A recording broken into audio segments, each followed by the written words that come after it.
Hello guys, welcome back to my channel inside Ishika's live. আর আজকে আমাদের সাথে আছে আমাদের ঘন্টুপাটা। ওকে নিয়ে আমার বেরোনোর কথা অনেক দিন ধরে, বেরোতে পারছি না। আজকেও বেরোনো হবে না।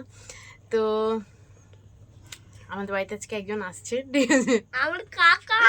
আমার দাদা চলে আসছে গাইস, কারণ ওখানে খুব প্রবলেম। ওখানে খাওয়ারের প্রবলেম, শোয়ার প্রবলেম, বাথরুম করার প্রবলেম, সব কিছুর প্রবলেম।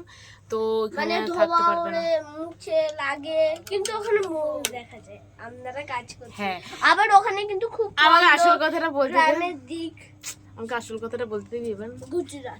গুজরাট না, হায়দ্রাবাদ। তো যাই হোক, দাদা চলে আসছে। দাদা হাওড়ায় ঢুকছে, ঠিক আছে, দাদা হাওড়ায় ঢুকছে, চলে আসবে কিছুক্ষণের মধ্যেই, 1.5-2 ঘন্টার মধ্যে চলে আসবে। তো আমি যার জন্য ভিডিওটা অন করলাম সেটা হচ্ছে যে আমি দুটো কথা বলবো, দুটো বলতে একটা টপিক নিয়ে কথা বলবো, যেটা হচ্ছে যে আমি সবার কাছে খারাপ, মানে এমনভাবে খারাপ যে তার রিজনগুলো সব ভুলভাল। মানে আমি লোকের কাছে এরকম, মানে লোকের কাছে আমার এরকম বদনাম আছে যেগুলো আমি করিনি কোনোদিনও করিনি গাইস। আমি মাকে বলছিলাম যে মা, আমি তো এরকম কিছু করিনি, এমন জিনিস নিয়ে আমি খারাপ হই মানুষের কাছে যেটা আমি করিনি, আর আমি জানি না। পরে আমি যদি শুনতে পাই বা আমি অন্য কারোর কাছ থেকে শুনতে পাই, তখন আমি রিয়েলাইজ করি যে আমি তো করিনি এই জিনিসটা।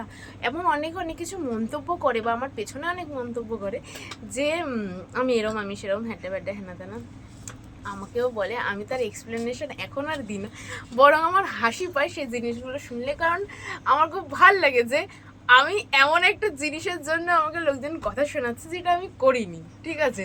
আর মানে একটা টাইম আমার খুব মনে হতো যে আমাকে কেন এরকম বলছে, আমি তো করিনি কিছু। আমি এক্সপ্লেন করতে চাইতাম আর এক্সপ্লেন করতে পারতাম না, কারণ যাদের মাথার মধ্যে একটা জিনিস ঢুকে যায় না, এমন কিছু মানুষ আছে যাদের সে মাথার মধ্যে যে জিনিসটা ঢুকে যায় সেটা বের করা যায় না। তো এরম একটা ব্যাপার যে আমি কি বলবো, লিটারেলি অনেকেই আছে যাদেরটা শোনা যায়, দেখা যায়, বোঝা যায়, তারপরেও তাদের কেউ কিছু বলে না। আর তারাই একটা টাইমে আমাকে বলবে, দিয়ে সেম জিনিস যখন তারা করবে তারা খুব ভালো হয়ে যায়, কিন্তু আমি খারাপ হয়ে যাই কেন। তো আমার ভালো লাগে মাঝে মধ্যে মানে ভাবতে যে ভাই, আমি এমন জিনিস শুনেছি যেগুলো আমি করিনি, এমন জিনিসের জন্য আমি লোকের কাছে খারাপ যেটা আমি করিনি কোনোদিনও। তো মাকে আমি সেটা বলছিলাম, বলতে বলতে আমি হাসছিলাম যে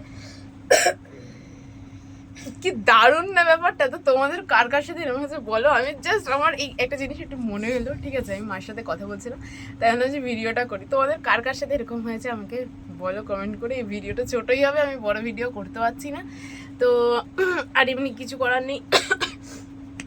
তো চলো, দেখা হচ্ছে নেক্সট ভিডিওতে। আমাকে কমেন্ট করে জানাও তোমাদের কার সাথে এরকম হয়েছে আর কি জিনিস নিয়ে হয়েছে। আমার তো খুব পার্সোনাল জিনিস নিয়ে হয়েছে, যেগুলো আমি ভিডিওতে বলতেও পারবো না, লোকের ভাবনা চিন্তা এরকম। তো যাই হোক, আমি বলতে চাইও না তাদের ভাবনা চিন্তা নিয়ে, আমার মাথা ব্যথাই নেই। জাস্ট এটা আমার ভেতরে একটা হচ্ছিলো, ব্যাপারটা আমার হাসি পাচ্ছিলো, দ্যাটস ওয়াই আমি শেয়ার করলাম। তো তোমাদের কার কার সাথে এরকম হয়েছে আমাকে কমেন্ট করে জানাও। আর দেখা হচ্ছে নেক্সট ভিডিওতে। Please like, comment, share and subscribe my channel. Tata.